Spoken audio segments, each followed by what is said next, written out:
Magandang umaga po, Senate President Tito Sen. Good morning, sir. Yes, sir. Good morning, Kong Ted. Good morning. Magandang umaga po sa inyo lahat. Opo, salamat po. Mabuti po. Nandiyan kayo kasi ang daming tanong ni Chacha. Oo Go, Cha. nga, oo. Tito Sen, anong oras po ba Okay kayo? lang po yun. Marami po ako sagot. Yun, Tito Sen. Naku, buti nagising kayo kahit napuyat kayo kagabi. Anong oras po ba kayo natapos? Hindi. Bycam, maaga akong nakaalis eh. Yung di naman, nagmo-monitor lang ako eh. Hindi naman ako participant at kaya binabantayan lang natin. Sila mismo, yung Bycam panel ng both sides. Bago almost 2 o'clock, 2 a.m. 2 kanina. a.m. na, Tapos, oo. Oh, sige po, Tito Sen, dito po sa usapin ng 2026 National Budget, deadlock nga po ngayon sa BICAM, yun ang term na ginagamit nila dahil ang daming issue yung MAIFIP, nandiyan din yung issue ng farm to market roads, may mga nagpapalutong din ng issue dito sa napakalaking budget ng DepEd. So, ngayon po na deadlock ngayon sa bicameral conference, DPWH budget, wag din natin kalimutan, may nakikita po ba kayong middle ground dito or kagaya po ng sinasabi ng ibang mga senador, kung hindi ito mareresolba, talagang reenacted budget po tayo? Isa-isa po natin, ano? Ako naman tingin ko hindi magkakaroon, hopefully hindi magkakaroon ng reenacted budget kasi meron naman talaga mga middle ground na pwedeng pag-usapan na maayos yun eh. Una sa lahat, banggitin muna natin yung DepEd. Yung DepEd, itong pinagmamalaki nitong budget na ito ng 2026, bukod sa sinasabi namin na talagang as far as the Senate is concerned at ang Senate website kompleto sa mga amendments namin at saka sa mga pinasok namin, makikita nila, ewan ko sa House, ano? Pero sa amin kompleto, ultimo kung sino nagpasok. Yung DepEd, ang pinakamalaki ever sa lahat ng mga taon sapagkat dito ay pipilitin na nga natin na matapos na rin pati yung mga pagkukulang sa mga classrooms na pinalpak last year. Diba? At pinalpak ng mga karaang taon. So, marami sa mga amendments ng mga senador yung mga pangangailangan ng mga state universities and colleges, pati na sa mga tawag dito, yung mga scholarship. At saka katulad nga, sa Doktor para sa Bayan Scholarship nung nakaraang taon, palagi mong bawasan ng bawasan. Imbis na talagang ang original 40 per student, 40 per College of Medicine na student bago every year. Parang dumami doktor natin, which is number one problema ng Pilipinas, health eh. Ang nangyari last year, mababa. Hindi kaya 40. Merong mga universities na 24 lang ang binigay nilang budget. Pagkatapos, itong taon na to, sa 2026, yung ginawang NEP nung mga taga 2025 na gumawa ng NEP, kailangan marami kaming korekin eh. So, ang nakita namin doon, isipin mo, 12 lang, 12 lang ang bibigyan ng scholarship. Hindi pwede, siyempre, dodoblehin namin yan. Dinoble namin. Yun na isa sa mga nakikita natin. So, definitely, maipagmamalaki pa nga na napakalaki ng budget para sa education at sa DepEd ngayong taon na to. Hindi dapat pintasin yun kasi tignan ang pinakamadali sa lahat imbis na magsalita, tignan yung website ng Senate, saan dadalhin? Saan dadalhin? Proposal pa lang naman. So yun yung sa DepEd. Sir, Yung isang sinasabi. opo, sir, Sige, bago sige po po. yung iba po, Tito Sen, sa DepEd lang, ako lang po hindi ko lang maintindihan, ang sabi ni Vince Dizon, nung siya humarap ng September, 22 classrooms pa lang, school buildings ang natatapos. 35 lang. Okay, 35. Out of the thousands. Oo. And then for this year, hindi ho ba ang laki-laki na ng allocation dito? Pagkatapos, dadagdagan na naman po natin ng alokasyon para po na naman sa school buildings. Hindi pa kasama dito yung proposal for PPPs na nabasa ko po, na humihingi sila ng uutangin na naman po. Ang hindi ko maintindihan, bigay tayo ng bigay ng pera sa mga school buildings, pero palaki yung backlog at hindi pa nga natin nakikita kung tapos na yung mga dati. Paano ba natin malalaman, Tito Sen, na talaga napupunta ito doon sa proyekto? Kasi nga, bakit ganun na lang ganun ang ating problema at palaki ang perang ibinibigay? Inantayan namin yung supposed to be yung last year, 35 nga lang ang nagalaw pero hindi nagamit yung pera. Ito ang problema eh. Gagawa-gawa sila ng proposal ng school buildings, hindi nila sinabi saan ang lupa. May lupa ba? Bibili ba sila ng lupa? Mayroon ba magdo-donate na LGU? Ang daling sabihin ng magtayo ng school building kung hindi mo naman sasabi saan eh. Di ba? Oo. Kaya kailangan dyan may kasama ring expropriation dyan kung hindi makakapag-donate yung LGU. Ganun yung mga sitwasyon doon. So, huwag sila mag-alala. Yung pera last year, hindi nagalaw. Kaya nga, ang lakas ng loob nila, yan sila Vince, tsaka sila ES Ralph ngayon, ang lakas ng loob na magsabi na, hindi, may pang-offset. Bakit? Yung last year hindi nagamit yun. Remember, maraming... So, paano pong pinito si paliwanag dyan, Presidente. Tito Sen? Paano namin intindihin yun? Kung hindi mo nagamit yung pera, last year, tapos may balanse pa, ba't mo naman, di ba automatic yan? Kung hindi nagamit, so ibabawas mo na sa proposed... Babalik mo sa ano. Hindi, bumabalik lang sa general fund, supposed to be yun. At saka remember, Ted, okay. bukod sa general fund na bumabalik yun, totoo nun, nakakabawas dun sa utang lang natin yung kasi hindi naman nagagamit yung pera, hindi lumalabas. So wala talagang, kumbaga sa nakabawas lang dun sa inuutang natin. So uulitin mo yung appropriations dahil yung pera hindi nagasta, ibabalik doon sa National Treasury. Iba naman, yes, more or less, babalik yun sa National Treasury. Pero yung ngayon, di ko ma-i-explica kung ano nangyari sa kanila last year except the fact na sinasabi ko nga na lista lang ng lista, paggawa ng supposed to be ng mga school buildings, hindi naman nagawa. Bakit? Kasi walang lugar puro pangako sa mga local pangako sa mga district, pangako sa mga sa LGU, pero hindi naman magalaw. Pero this time, it's not concentrated. The budget's not concentrated on school buildings. It's the general approach on education. Pero siguro baka hindi ko kayang i-detalya lahat. Hindi ako ang vice chairman o hindi ako ang chairman ni Sherwin dito pagdating sa education. But that is as far as I know na nire-report nila sa akin.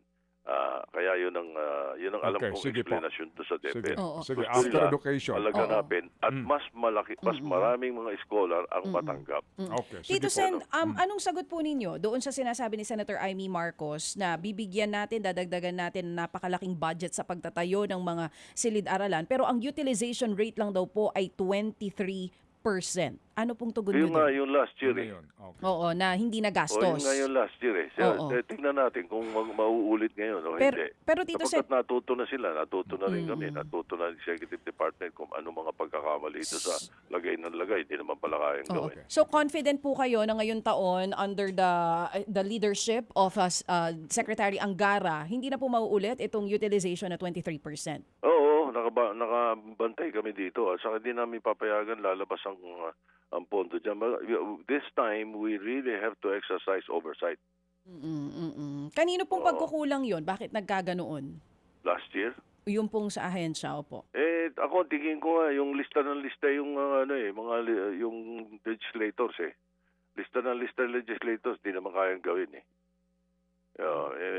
may pera para sa magtayo ng school building. Saan? Palagay mo sa Taguig o sa Quezon City. Saan doon? Oh, sige po. At May least, lupa ba? at least malinaw po ngayon. Tito Sen, binabanggit niyo po na talaga kayo, very confident din kayo na hindi to mauuwi sa reenacted budget. Pinagmamalaki niyo tong DepEd budget. Aside from that, ano pa po yung middle ground natin? Halimbawa, yung una na yung sa DPWH budget. Ano po ang magiging stand doon ng Senado? Is it talaga bang kayo ay firm, hindi natin ibabalik yung 45 billion pesos? O ngayon na umami na po si Sec Vince na nagkamali nga po siya, ibibigay po natin ito. Hiningi namin yung talagang actual computation na nakikita natin, lumalabas na makakat namin ng mga 20 plus yung mga 20 billion plus yung sa DPWH based on doon sa mga presentation niya ngayon na mukha namang mas accurate ito kaysa sa yung una medyo kumbaga sa the word is swashbuckling Sige, 20% all over. O 25%, alisin natin. Madali magsalita ng ganun. Nung gawin yung computation, maraming lugar na like for example, let's say Polillo Island o ibang mga lugar na mas mahal ang pag-deliver ng semento, mas mahal ang bakal, mas dahil sasakay ng barko or may mga iba delivery. So, nung kinumpute nila ng ganon, makikinabang, mailalagay dapat doon sa mga mga regions na mas pakinabang dapat at meron namang mas bawas. So lumalabas ngayon, at least, at the very least, tama ang Senado, mahigit mga kalahati doon kaya nating alisin.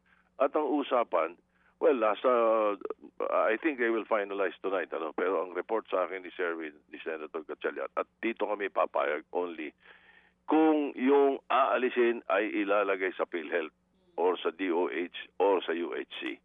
Okay, doon, let's say mga 50 o 16 billion. Sabi ni Pia Cayetano, 16 billion daw ang kulang no sa budget ng PhilHealth. O aalisin namin na 16 billion doon sa DPWH nila at ilalagay natin doon sa PhilHealth. Oo. Buo na siya. Okay, ngayon yung balanse, kung may matitira pa, ang request na lang ng Executive Department ay ilipat sa DRRMC para doon sa mga lugar na tinamaan ng pandagdag pa doon sa mga tinamaan ng bagyo at maaari pang tamaan ng bagyo.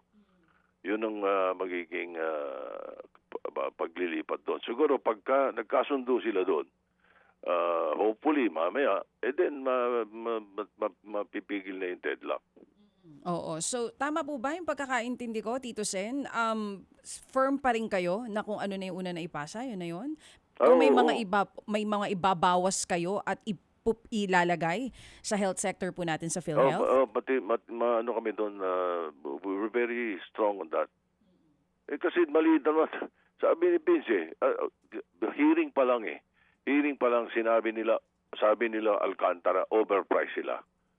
Di ba? Maliwanag yun overpriced sila. Tapos doon ang gagaling yung kickback yung doon kickback yung legislator or kung sino man yung proponent di ba? Alisin natin.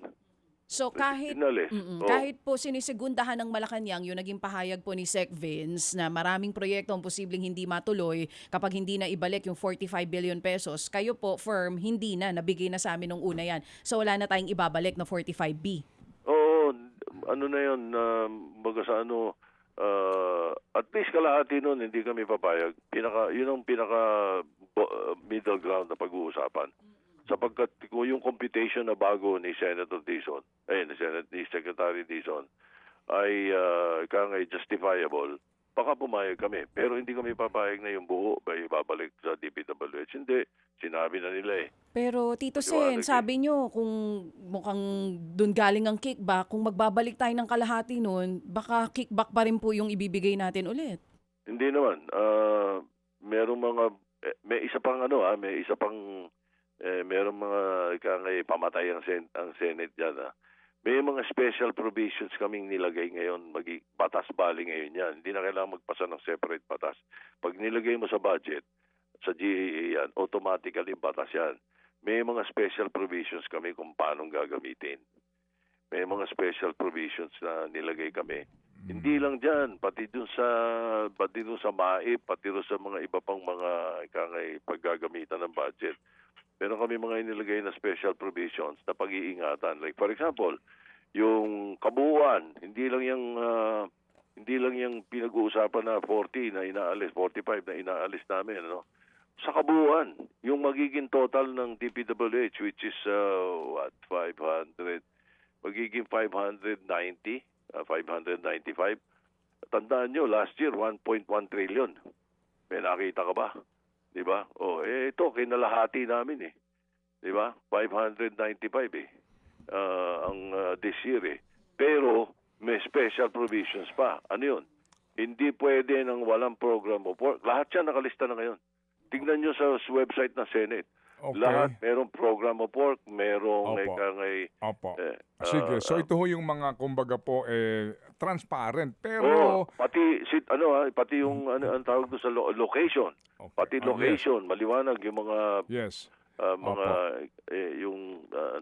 may tawag sila doon sa ng location Opo. Pati ganoon, kompleto yun. Kompleto yun. Opo, pero ito nga, ang usapan, 'di ba klarong-klaro, ang usapan dito kapag hindi po kasama doon po sa napag-usapan sa komite at sa plenaryo ng both houses, hindi na dapat sinisiksik sa BICAM, di ba? Correct. Okay, sige. O ito. Bawal ang Oh, insertion ng, ng okay. new item. So, sino ang nag-insert nitong 8 billion na kine-question nga na walang lokasyon, hindi properly identified na 8 billion farm-to-market roads? Meron dati. Meron sila doon sa sinubmit yung sa sinubmit sa amin, meron talaga. Pero yun yung mga laman ng NEP. Yun yung laman ng NEP nila, no? Ang ginawa ng Senate, pagdating sa amin, hindi kami pumayag doon. So, napilitan sila doon pa lang sa Senate. Hindi dito sa BICAM yan. Hindi, sa BICAM yan. ito Doon yung pa lang latest sa Senate, pinalitan nila yung nilinaw nila yung tawag doon, yung meron tawag doon, yung coordinates. Ayun. Nilinaw nila SP. yung coordinates. Opo, SP, bago po ito ha. Ito po yung kakakasabi lamang kahapon. Ang sinasabi po dito na discover nila Senator Kiko Pangilinan nga na meron pong walang coordinates dito at mukha pong ito nga ang tanong ng marami eh. Ang sabi niya rito a new list with the same amount was resubmitted with 8 billion worth of projects lacking coordinates. Ang sinasabi niya rito, kahapon po, itong pinakahuli, na meron pong biglang dumating doon sa BICAM version para po sa farm-to-market roads na 8 billion worth na yun nga, wala pong lokasyon. Kaya, Kung yun ay kapalit lang, ha? content, kung yun ay pinapalit lang nila ro sa original dahil nga ito yung walang coordination dati at ito yung pwede yan. Pag hindi pwede.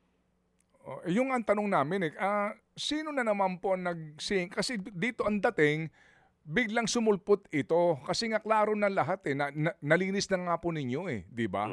Pero bakit may sumulpot na 8 bilyon? Kaya nga ang tanong niya, either daw po ito nanggaling, hindi niya masagot kung ito ba nanggaling sa DA o sa House. Ako sa agency o sa House, malalaman natin mamaya. Basta kami hindi papayag. Basta new anything na bago, papasok mo sa BICAM, wala naman to sa dati ninyo, wala sa amin. Hindi pwede. Okay, sige. Oo. So, ito lang po, kasi pinag-uusapan po din dito yung dapat walang mga hindi na pag-usapan sinisingit. Ito pong executive order, ito pong executive order ng presidente sa pag-uumento sa mga sweldo ng uniform personnel. Okay? Ang sabi niya po dito under Section 5, funding. The amounts necessary to implement the increase in the base pay and subsistence allowance in fiscal year 2026 shall be charged against any available appropriations under the fiscal year 2026 General Appropriations Act. Okay? Alright. Ito sabi niya, kasi nga hindi kasama ito sa NEP Ito'y kanyang inanunsyo recently lamang. Pero bakit po yung BICAM nagsingit ng 23 billion para po dito nga sa pagtataas ng allowance po and pay for military uniform personnel? Saan hinugot ito? Kasi kung meron kang dinagdag, meron kang inilaanan ng 23 billion, may pinagkunang ka. Ba't nangyari ito?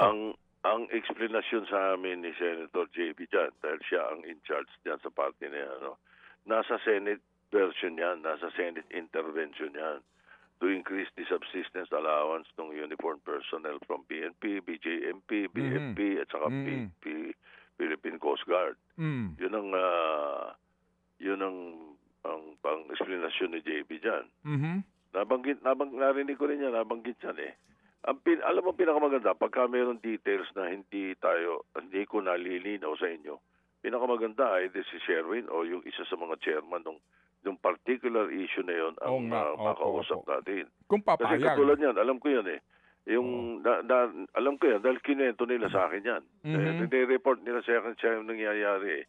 Yung sinasabi niyong yan ay nasa Senate version na yan.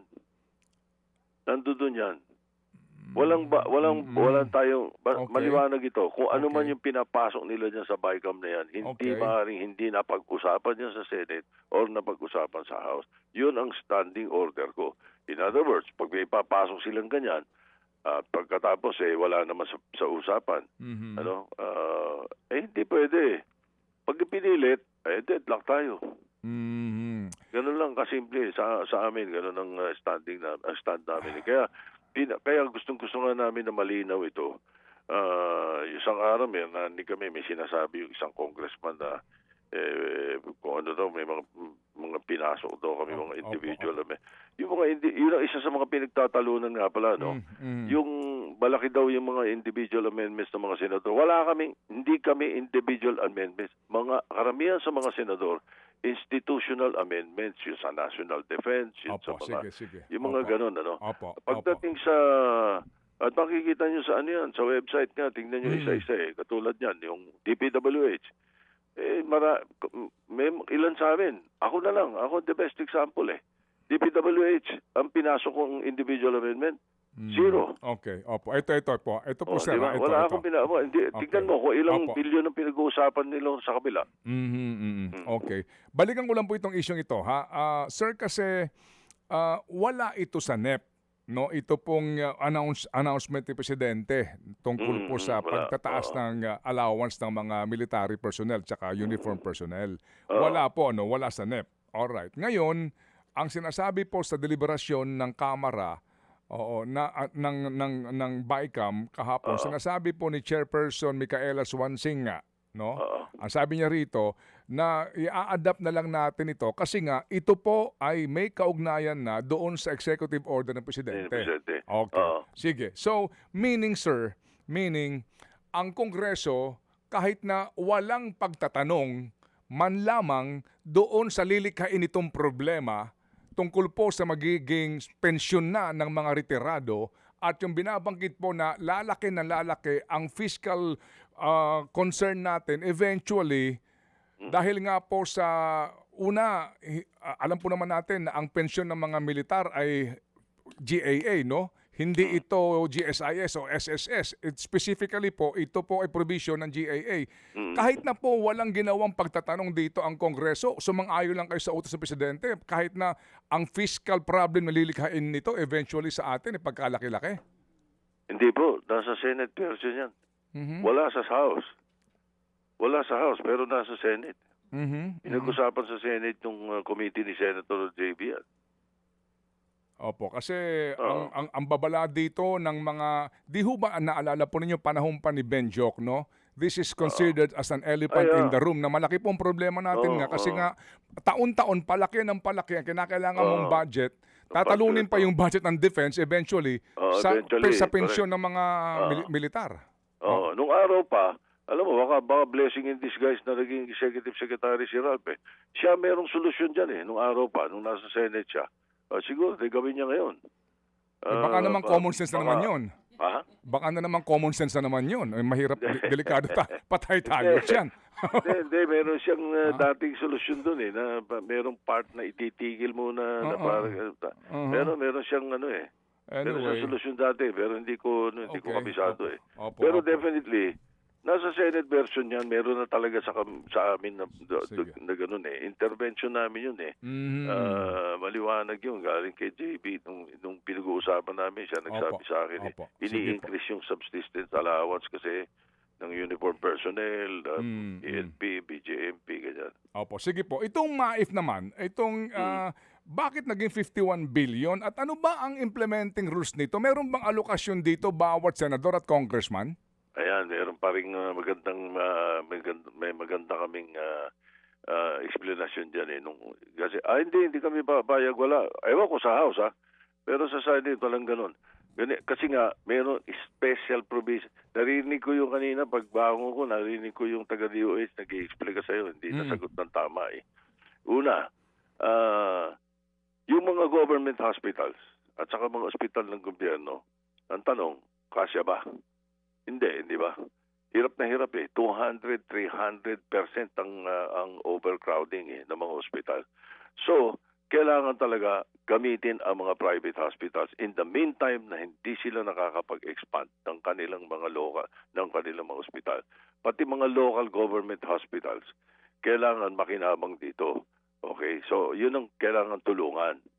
Kaya, pati private hospital ngayon ay pwedeng gamitin. Pag hindi ka, imbis na naghihintay ka ng 1-2 buwan bago ka operahan sa local, sa government hospital, pwede ka na pumunta sa private with this.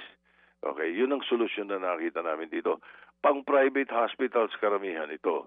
Ngayon, sabihin nila, nako, ito na naman, mga GL, congressman, di ba? Binabawal namin ng GL. Ito, basahin muna nila yung provision na nilalaban ng Senate ngayon doon sa BICAM. Kasi nilagay ni Senator Lacson yun. Ang provision dito, pati rin sa DPWH, hindi natin ang pag-usapan kanina, pwede natin balikan. Meron siyang nilagay na provision doon na hindi madaling kurakutin. Ngayon, itong imposible na. Una, walang lalabas na pera eh. Pangalawa, ilalagay, nakalagak na pera kagad sa sa DOH, sa PhilHealth, doon na kagad nakalagak yan. Ngayon, hindi na pwede yung dati, kailangan pa ng GL. Hindi na. Ang aming provision na nilagay is hindi na kailangan ng GL. Talagang automatically ikakarga na doon sa mga hospital, sa mga private hospital, sa mga hospital sa probinsya. Pinaka-perfect example nga, sabi nga namin, si Senator Gatchel yan eh. Kasi doon sa Valenzuela, yung government hospitals doon, yung mga local hospitals nila, talagang laging puno yun. Hindi lang daw 200, kuminsan 300% ang overload. So, meron silang another 3 hospitals na privately owned doon na wala, nangyayari, doon pupunta pero magbabayad. Mas mahal. Sa private hospital, mas mahal. Sige, So, sige mas po. kailangan Okay, yung okay. pera para Opo. para Sige, doon. opo. Ganun So, po yung opo. nationwide po yung gagawin. Okay. So, who will decide kung magkano per patient at kung magkano per hospital? Magkano kailangan niya? Mhm. Magkano kailangan niya? Yan ang gusto namin. Who will decide? Gusto- Sino po? yung pasyente, magkano kailangan niya? Hingin niya doon. Kasi may mga nakalagak sa kanila eh. May mga, mababantayan naman natin yung mga hospital kung nag-overprice na eh. Mhm, mhm. Di So, ba? kung ang Hindi pasyente... na kailangan, Opo, hindi na kailangan, kung gusto ng congressman or ng senador na pumapel o mepal, o hindi, sige, dyan sa ganitong hospital, mabibigyan kita ng ganun. Yabang na lang yun. Dahil pwede niyang kunin yun nang wala yung GL or wala yung rekomendasyon ng legislator. Ano yun sila magyabang kung gusto nila. Basta ang importante, hindi kailangan. Yun ang gusto namin doon sa special provisions. Diretso, Okay. diretso Opo. sa mga ospital, Okay, sige diretso po. sa mga pasyente. Sige po. Yung special provision na yan, nasa GAA. Oo. Sa Senate version, nandoon yan ngayon. At yun ay isa sa mga nilalaban namin doon sa BICAP. sige, Dapat nandun yan. Okay, sige. So, hindi pa ho tapos to, no? Tignan natin kung ano Diba? hong specific wordings nung binabanggit nyo pong special provision. May Mm. pahabol na pong tanong si Chacha kasi worried siya na Apo. baka daw mag-reenacted budget eh. Gusto ko lang ipaintindi nyo sa amin, talaga bang kinakailangan mag-worry kasi hindi ho naman titigil ang mundo kapag kapag naman Oo. nag-reenact ka muna ng Enero eh. Oh, exactly. Oo, Tito Sen. Hindi nga, dalawang bagay muna. Una, pag reenacted, hindi ibig sabihin nun buong taon reenacted eh. Meron lang presidenteng gumagawa nung araw nun eh. Yung Senate President, sinabihan pa niya, reenact no ah. Dahil gusto niya reenacted, election year ata nun eh. Hindi ko na sabihin kung sino, basta na makita niyo naman sa history. Oo. Okay, ngayon, dito sa atin, nangyari na sa amin yan. Ako mismo ang Senate President nung nagkarga ang House ng 75 billion sa BICAM.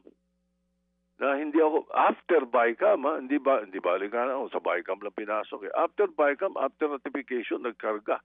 Hindi ba? Di ayokong pirmahan, nag-reenact yun.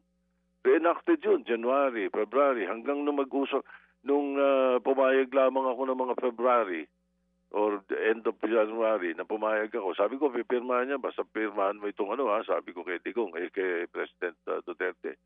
Sabi ko, basta tanggalin mo yan, bibito mo yan. Sabi niya, ang gawin ko yan. Pero ang ginawa niya, ang tagal nilang ni-review eh. Hanggang March reenacted eh. Kasi ganito, pag reenacted, ito na yung pangalawang punto. Ang reenacted, lahat ng mga pangsweldo sa which is 65% of the budget, walang problema. Dahil yun din naman yung last year eh. Talagang yung panggastos nila, ang mga capital outlay lang ang nadadali dyan doon sa reenacted. Ngayon, walang pwedeng galawin ngayon doon sa mga sa mga pondo na yon, nasa kamay ngayon ng Pangulo yan. Yung yung available na funds from last year na hindi ginalaw. Pero mga 1-2 buwan lang yan, siguro naman. Meron ng bibigay dyan. Kung sakasakali man, hopefully, wag namang mangyari, baka sakaling. Kasi kami, wala. Ako, ready na kami. Tingin ko, last day namin dito, pag nagkasundo-sundo sila mamayang gabi, December 23. Oo. December 23 kami Pero Tito matatapos Sen, ang danger na naman diyan, ano po last minute yung approval ng BICAM, ano ang sapat na panahon sa mga each member of both houses to study? Yan na naman po ang issue dyan Kasi sasagasaan na naman dyan ng majority yung minority na magsasabi, ngayon mo ibibigay sa amin, aprobahan namin mamayang gabi, ngayon mo ibibigay sa amin, bukas namin na aprobahan, kapag kakapal-kapal ng budget. Oo. Karamihan sa mga pinag-usapan na dyan, alam na nila na pag-aprobahan na Well, as I'm speaking for the Senate. Opo. I'm speaking for the Senate. Oo. Karamihan ng mga senador, nakita nila yan. Pangalawa, lahat ng mga staff nila, nababasa nila yung Facebook website namin. Pag wala sa website, wala. Pag nandoon, kasali. Ando doon sa, maliwanag yun sa amin. So by now, kung meron pang konting problema sa DPWH, baka sa DOT, o sa DTI, di ba? Yung iba, planchado na So dapat alam na nila. Okay. At yun din naman ang makikita, kumbaga sa kopya Opo, di ba? opo. Kung ano yung nakalagay doon dati sa amin, ito rin naman yung papasasabay ka. Walang problema. Tingin ko mga 5 araw. 5 araw pa. Planchado na yun Sapagkat ang plano naman namin, hindi namin raratipayan. Nakatulad nung dati, pagkatapos ng BICAM, magre-report yung BICAM chairman sa floor, summary ang sasabihin, ito ginalaw. Pagkatapos nun, a-approve na agad. Minsan, same day. Di ba? Ganun naman nakaraan taon. Lalo na last year, yung pinakamalala Ay, hindi mangyayari ngayon yun. Sige. Kaya nga, ma-delay tayo, ma-delay. Opo. Pero Sige po. kailangan malinaw. So, in other words, itong, pag let's say, nagkasundo mamaya, ano bang date ngayon? 17? Ano ba? 17. Nagkasundo sila, na-plancha na lahat, pumayag na sila, natapos yung deadlock. Kinabukasan, nag-uumpisa na sila ng printing noon. O kaya sinasabi ko na December 23 kami, dahil December 23 namin niraratify. Hindi namin niraratify agad yan. Let's say ngayon, 17. Opo. At the very least, 1 linggo. So kung 17 plus 7, 23. Tama yung tansya ko. Mga 22, 23 Sige. ang ratification namin yan. Okay. Parang enrolled bill na yan. Opo. Sige. So, bottom line dito, ang pinagtatalunan nyo pa rin, public works budget, ang main concern dito. Main concern, public works. Tapos yung mga special Sige. provisions namin sa MAIP, Opo. special provisions sa Okay. sa DepEd, special provisions sa agriculture. Sa agriculture, pero yan ang pagmamalaki nitong budget na to. Bukod sa amin, I know, it's not gonna be perfect. We cannot be perfect, I know. But this will be the most, or the cleanest budget ever since time immemorial. Sapagkat super ingat ang ginawa namin dito. Pero ang may pagmamalaki dito, priority education, priority ang health, priority ang agriculture. Yung iba, kung ano lang pangangailangan. Sige. So atin pong abangan ang magiging resulta po nito eventually. Kumbaga, seeing is believing. Tito Sen. Yes, so. At saka yung Okay. sabi ko nga, pagka yung mga walang ginagawa dyan, medyo reviewin nila, tignan nila yung sa website ng Senado. Hindi ko lang alam kung ano meron doon sa ano. Pero doon sa amin, nakalagay doon kung sino nag-propose. Opo. Ano pinopropose, magkano pinopropose. Ando doon lahat Sige Kaya makikita nila na this time around, very open at very transparent ang Senate. Sige po. Again, Tito Sen, salamat po for waking up earlier than usual. sir. Ano po, at muli kaming tatawag kasi hindi pa tapos Thank ang you. My napaka-importante pleasure. issue Basta may ito. magandang balita o kahit masamang balita, tatawag ako sa inyo. Ako lang magsasabi sa inyo. Sige po. Salamat, Tito Sen. Alright, thank you. Thank you. Abang po Buhay kami. po kayo. God bless. Opo, thank you. Mga kapatid, brothers and sisters, saan ka pa? Dito na tayo sa totoo. Dito na tayo sa True FM. Mga kapatid, mag-subscribe and follow po kayo sa social media accounts ng True Network PH. Yan po kami. Hanapin nyo lang True Network PH, Facebook, Instagram, YouTube, TikTok, and podcast. Mapa Apple or Spotify man yan, mahahanap nyo kami. Lahat ng mga napapanood at napapakinggan nyo po sa programa, nasa social media accounts namin yan. So, paano mga kapatid? See you sa social media!